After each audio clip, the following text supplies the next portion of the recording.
E aí, galera, boa noite, né?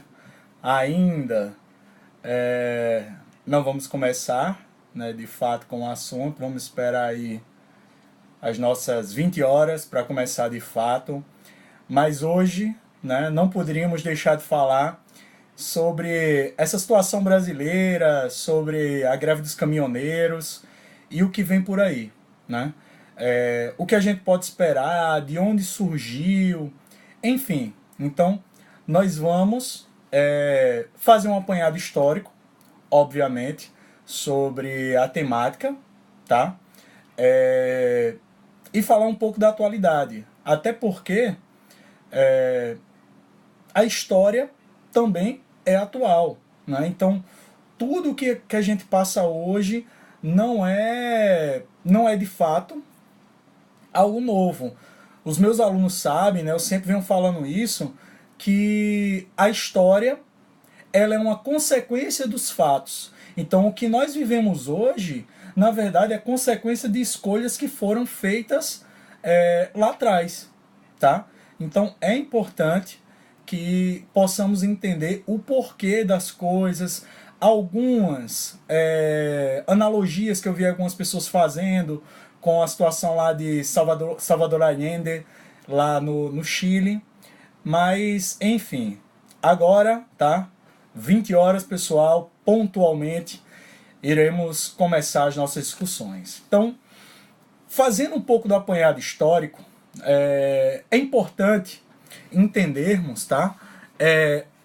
O porquê dessa situação que o Brasil vive hoje. Primeiro, se nós pensarmos lá atrás, tá? É importante lembrarmos que desde o Brasil Império, o Brasil acabou ficando refém de algumas políticas retrógradas desse ponto dos transportes. Porque lembram que lá no Brasil Império, Mauá, né, ele tentou implementar uma série de mudanças ali no Brasil, né, ferrovias e mais ferrovias ele tentou implementar, só que Dom Pedro II, que era extremamente atrelado as elites agrárias brasileiras, acabou não aceitando todas aquelas reformas que ele estava pretendendo implementar ali no Brasil para desenvolver o Brasil industrialmente, enfim. E entre as coisas que o Barão Mauá queria implementar era justamente as vias férreas, as linhas férreas. Tá? Então veja, a gente tem ouvido falar muito de JK, dos militares e tal, mas tem que lembrar lá de Mauá também. E é como uma vez eu brinquei com uns alunos meus. Eu disse que o Brasil passou por uma guerra de secessão, né? Em que nos Estados Unidos o Norte ganhou, né?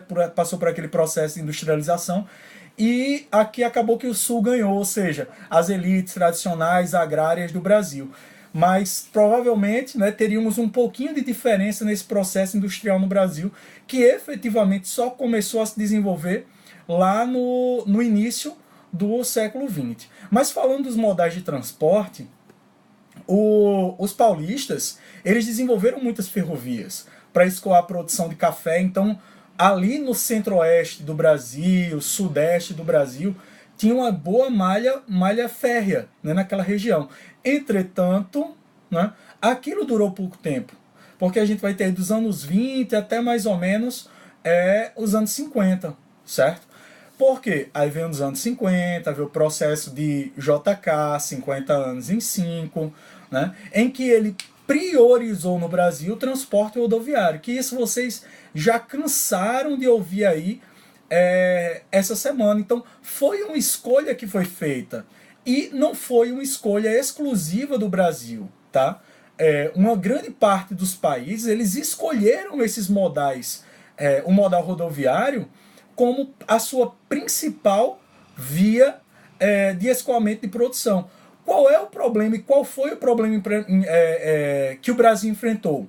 Porque o Brasil, ele ficou simplesmente, ele ficou apenas restrito ao modal rodoviário. Não se pensou e não se foi buscar outros modais. E aí vem quem? Os militares, que continuaram aquela política rodoviária que foi implementada lá por JK.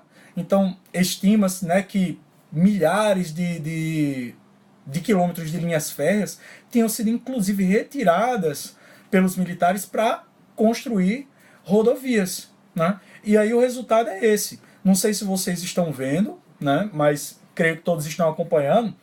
E cerca de 60% da produção brasileira ela é escoada via rodoviária. Então é um percentual muito alto. Então por isso que nós vemos hoje que o Brasil está parado por conta dos caminhoneiros, né? E aí eu vi umas pessoas fazendo uma analogia com o que aconteceu com Salvador Allende, né? Só que ali, pessoal, a gente não pode confundir alho com bugalho. Aquilo era outra situação, certo? Ali tinha algo chamado Operação Condor, em que os Estados Unidos estavam por trás daquela situação para implementar as ditaduras militares na América Latina. E aí lá acabou implementando a ditadura de Pinochet, que é considerada até hoje a ditadura mais violenta da América Latina, tá? E foi mais ou menos essa analogia aí que eu vi algumas pessoas fazendo. E aí qual é a discussão que a gente pode pensar, né? Primeiro, o Brasil tem que diversificar esses modais de transporte. Nós temos vias aí hidroviárias, nós temos também o mar, nós temos potencial ferroviário gigantesco devido à nossa extensão territorial. Então, possibilidades nós temos. Basta, né, algum governo que entrar que possa investir nesses novos modais aí de transporte, tá?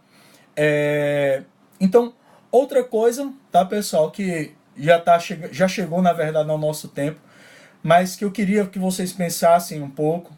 Eu vi aí durante esses dias, né, muita gente colocando no Instagram, no Facebook, somos todos caminhoneiros e tal. Os caras estão lutando por uma reivindicação deles. E você? O que é que você fez? Você continuou comprando gasolina a R$8, a R$9, como alguns chegaram? Vocês continuaram comprando as coisas a preços exorbitantes? Eu vi muita gente comprando coisas para estocar. Então é isso que vocês estão fazendo parte desse Somos Todos Caminhoneiros? Tá? Então nós precisamos fazer a nossa parte também, tá, pessoal? Eles estão fazendo, eles foram o pontapé aí. Agora cabe a nós. Se você ficar aí sentadinho, não vai sair nada não. Vá lá apoiar os caras. Vá lá deixar comida para os caras. Vá na rua, certo? Apoie o pessoal das linhas de ônibus. Então faça a sua parte também, tá, pessoal? Mas até passamos do nosso tempo, né? A nossa proposta são só 5 minutos de história, tá, pessoal? Desculpem aí ter me alongado no tempo hoje, né? Mas é sempre uma satisfação toda segunda-feira ter vocês aqui, certo? Um abraço e espero que continuem aqui no nosso 5 minutos de história. Um abraço a todos esses que sempre estão acompanhando aqui nas segundas-feiras, entre eles meu grande aluno Aldísio, está toda segunda-feira aqui batendo ponta. Aldísio, um abraço para você, né? A galera lá do CrossFit Bancários, que sempre tem dado uma força, né? Enfim, e é isso aí, galera. Até a próxima segunda e vamos lá, tá? Qualquer dúvida, qualquer questionamento, qualquer discussão que vocês queiram, manda lá no direct, tá? E ajudem a divulgar para a próxima semana. Um grande abraço a todos e até mais. Valeu!